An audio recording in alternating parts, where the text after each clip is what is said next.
What are you doing, Steph, bro?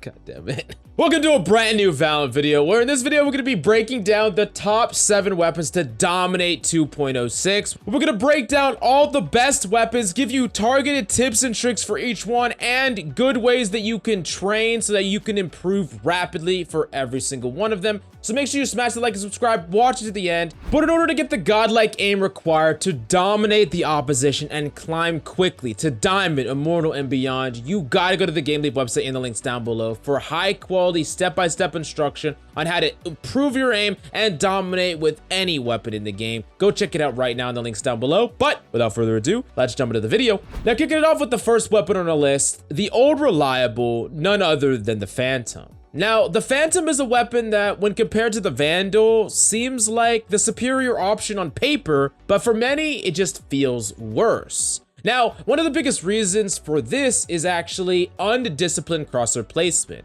People know that you can be a little bit lazier with the way you use the Phantom, so inadvertently, they are. So when you are using the Phantom, just because you don't have to always tap and burst, doesn't mean you can afford to have lazy crosshair placement, and that's one of the big things that you're gonna have to consistently check yourself on, because you might get a kill even if your crosshair placement sucked ass. But if you were using something like a Vandal, you would have just died, and up against better opponents, you still need to hit those headshots on the Phantom, or you're just gonna get rolled and smoked. Now, talking about some of the strengths of the Phantom, Phantom is the weapon that you want to be using, especially if you are planning on holding a site or playing a lurk style. So if you're playing on attack, you want to turn tight corners, lurk up, the Phantom is probably the best gun for you because it's going to be a lot more forgiving as far as challenging multiple angles and fluid movement throughout a point. And if you're on defense and you're holding the back of sight, trying to frag enemies as they turn the corner, and you want to have the flexibility of a Phantom, allowing you to spray through smokes, allowing you to have a larger mag so you could take on multiple enemies, the Phantom is going to be a far better weapon for you in these scenarios. Now, moving on to the second weapon that we got to talk about for patch 2.06, and it's the Vandal, which seems like it would be worse on paper, but for many, it just feels like the superior gun.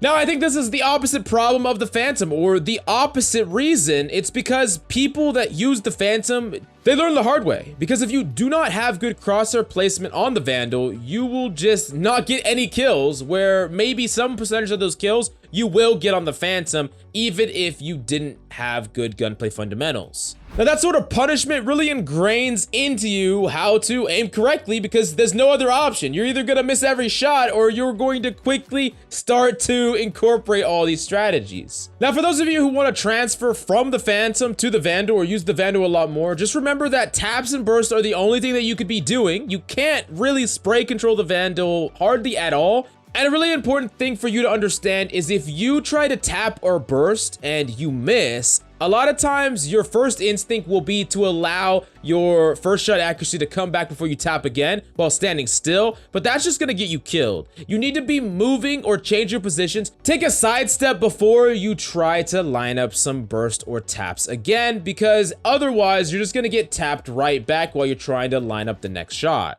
Now, as far as what the Vandal is superior at, it's just taking 1v1 duels and taking longer duels. So if instead of playing on point, for instance, on defense, you want to challenge the long sideline and potentially aim duel someone, you really want to be doing that on a Vandal and not a Phantom. So think about what you're going to be doing before the round, and then you can decide better which weapon is best suited for you in every given scenario. Then we'll go to the next weapon we got to talk about. It's the Ghost Pistol. Now, one thing that a lot of people are not doing enough with the Ghost Pistol is just spraying through smokes. It's silenced too. You have a pretty large mag. You can spray a lot through smokes, but I think a lot of people don't spray through smokes because maybe they don't think they're putting any damage on the enemy or it's not affecting them, but you would be surprised how much that little bit of damage adds up. And you, personally, I know for a fact, have gotten absolutely destroyed through smokes, but it seems to not happen that much in pistol round when it really should when people are running around with Ghost Pistols. Now, one of the best things about the Ghost Pistol is that it's very forgiving as far as movement is concerned. You can counter strafe and be almost perfectly accurate while staying super light on your feet. One thing that you should almost never do though with the Ghost is try not to crouch, except in those rare scenarios where the enemy is one shot in the body, where all you need to do is finish them off, get that last shot in. A lot of times when you crouch, slow down, you're putting yourself in danger from getting reshot from the enemy, and especially in pistol round, you could just die in a single headshot if you bought that Ghost. Now, something that you need to realize with the Ghost is you need to play differently depending on the type of guns you're up against. If you're up against classic pistols, for instance, you really want to distance yourself from that classic because that's your strength, right? You are better from longer ranges away and in a prolonged fight because you have more ammo to use. Plus, you could stay outside of his right click, which is a way that you actually just lose the matchup outright. Now, if you are in a scenario where using a Ghost versus a Vandal, for instance, maybe a save round, or maybe you used an op, you swap to your Ghost, whatever the case may be, one of the best things that you could do is actually utilize the mobility and the forgiving nature of the Ghost and use that to really mess up the Vandal's crosshair placement. You run by their screen, they can't react in time, they miss that headshot, and now you're rushing them down, you're trying to kill them, and they can't spray control to kill you fast enough. So that is just something that you need to understand. Different types of strengths that you can utilize depending on what types of weapons you're up against. Now, the next weapon that we gotta talk about is the classic pistol. Now, we all know about the right click, which is really powerful. They did nerf it a little while back, and it's not as powerful as it used to be, but still really, really strong, especially when the enemy is 1 HP.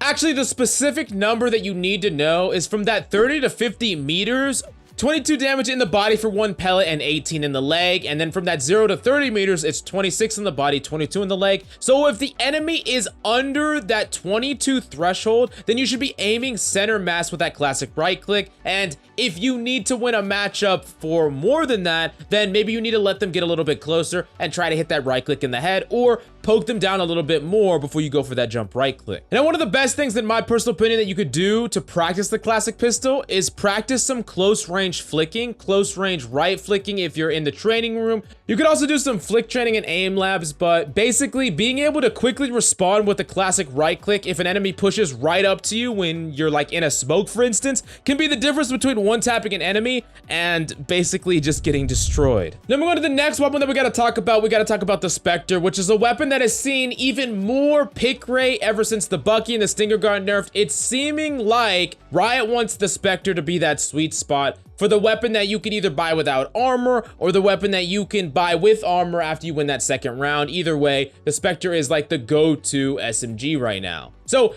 the Spectre full stop is the best run and gun weapon in the game. Now, actually, to an even more extreme example than something like the Ghost, with the Spectre, you have that flexibility where you could stay outside of the range of like a Stinger or a Bucky, but you want to be playing actually close up versus rifles, because when you're up against rifles, you need to utilize that mobility because you do that better than them. And if you try to take long distance poke battles, you could just potentially get one-shotted, but if you're up close and you're using your mobility, it's a lot harder for them to actually secure that one shot on you. Now, that being said, when you're talking about pistol rounds or when you're up against people with worse guns, you need to be utilizing the trifecta that is the Spectre, the mobility, the silencer, and the large mag. Having a silencer allows you to spray through a lot of smokes, not allowing any cheeky person to wait there with a shotgun or anything like that to try to get a free kill on you. You can utilize your mobility to distance yourself while still putting damage on the enemy or rush people down as they're reloading or vulnerable. And then the large mag allows you to take on multiple attackers, because typically when the enemy is saving or force buying, they're going to be prone to rushing a lot more, and the Spectre could definitely punish that.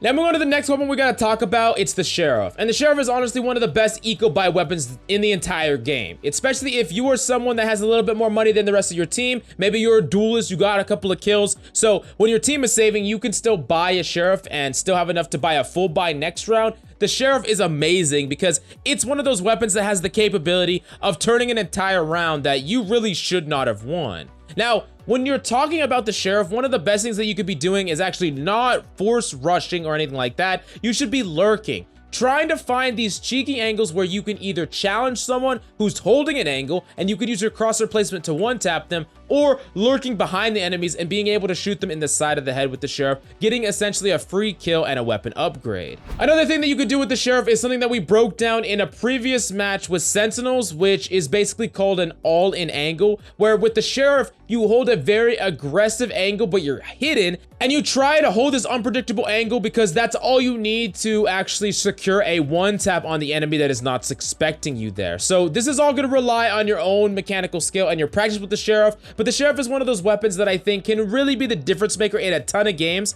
and I would highly suggest running around in free-for-all, practicing in the training room, whatever you have to master the Sheriff, and you should be putting at least a little bit of time every single play session into making sure that your Sheriff is on point. And don't be afraid of using the Sheriff in your games just because you think, hey, I could get easier value on the Stinger. Well, maybe that's the case, but that's because you're not practicing the Sheriff. That's because you're not putting the work in to get good as the Sheriff. But as usual, if you never put in the work and time into getting really good at this weapon, it's never gonna pay off for you down the line. So do yourself a favor, grind the Sheriff out. It's one of the best ways to make a difference in many, many games right now. Now, the last weapon that we gotta talk about in this video is the Operator, which is a weapon that is seeing a lot less play than it used to. It's seeing a lot less pro play, and it's seeing a lot less ranked play, but specifically for ranked, it is still freaking nutty, and in some cases uncounterable, but people just aren't using it enough. I know it can be really scary buying a very expensive weapon and getting one-tapped, but honestly, the Operator can feel completely dominant on defense, especially on maps like Ascent and maps like Icebox. Especially when you're holding an untraditional angle like on Icebox on a defense, enemies will almost always die for free at least once on the first try, and you can always mix up, do that musical chairs ops that I talked about before, where you mix up the places that you're holding, and all you need to do really to get a return on your investment with the Operator is to win one round with it. If you clutch up one round with it, you get 1 or 2 kills. Between the overall round win and every single member on your team getting 3,000 credits and you just being able to snowball that advantage, I mean, honestly, the Operator is definitely a weapon that is worth the buy, assuming you can catch an enemy off guard in that first round and you can use it to win. Now remember, the #1 mistake with players using the Operator is not missing your shots. That seems like it's the truth, but it's really not. It's actually just firing too quickly or rushing their shots. A lot of times, people have way more time with the Operator than they think. The enemies, unless they're extremely competent, are not gonna just fly around the corner and instantly dink you. What they're gonna do is they're gonna fly around the corner, you're gonna miss, they're gonna be confident that you can't fire back, they're gonna counter strafe, and then they're gonna dink you. You do have more time than you think you have, and as long as you make sure that you connect with your shots first, you can ramp up the speed later on. Don't go so fast that you're missing these shots, because I promise you, you do have a lot more time than you think you have, but if you miss that shot, you're gonna die basically no matter what. So you gotta get 100% accuracy rate first, and then you can work on the speed later. But speaking of speed, you know what's better than drugs? GameLeap.com. Down below, we have in-depth advanced guides, VOD reviews, tips and tricks, everything that you need to juice yourself all the way to Immortal and beyond. So you gotta go check it out right now. Just go down, look around, and I'm sure you'll find something that is gonna help you improve. But I really hope you enjoyed the video. Thank you so much for coming by. That's all I got for you today. I love your faces. I'm gonna go the frick to bed. Good night, boys.